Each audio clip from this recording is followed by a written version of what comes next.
আল্লাহ যাকে মাফ করতে চাইবেন তাকে একটা পর্দার আড়ালে নিয়ে যাবেন, জিজ্ঞেস করুন, এই বান্দা এইসব কাজ করছো? এখন আল্লাহ জিজ্ঞেস করতেছেন, সে তো ভয়তে অস্থির হয়ে যাবে, কেন্দ্রে পাগল হয়ে যাবে, আল্লাহ করে ফেলছি, আমার মাফ করে দাও। আল্লাহ পাক তার জবানের সমস্ত পাপের কথা শুনে সে যখন অনুতপ্ত হয়ে কাঁদতে থাকবে, আল্লাহ বলবেন, যা মাফ করে দিলাম, জান্নাতে চলে যা। এইটা হচ্ছে হিসাবে ইয়াসির। আল্লাহুম্মা হাসিবনি হিসাবান ইয়াসিরা। কাবা শরীফ মানুষ যখন তাওয়াফ করে, এই তাওয়াফের ষষ্ঠ তাওয়াফে একটা দোয়া আছে।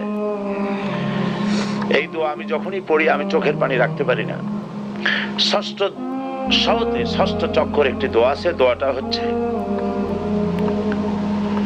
আল্লাহুম্মা ইন্না আলাইয়া হুকুকান কাসীরান ফীমা বাইনি ওয়া বাইনাক। আয় আমার রব, তোমার সাথে আর আমার সাথে অনেক দেনা পাওনা আছে, আর তোমার বান্দাদের সাথেও আমার অনেক দেনা পাওনা আছে। তা আমি তোমার বান্দাদের কাছে যে বিষয় ঋণী আছি, সেই ঋণ পরিশোধের জন্য তুমি আমাকে যোগ্যতা দাও, পরিশোধের তৌফিক দাও। আর আমার কাছে তোমার দেনা আছে, তা আমার কাছে তোমার যে দেনা আছে সব দেনা তুমি শোধ করে দিয়েছো। আমার চোখ দিয়েছো, মুখ দিয়েছো, কান দিয়েছো,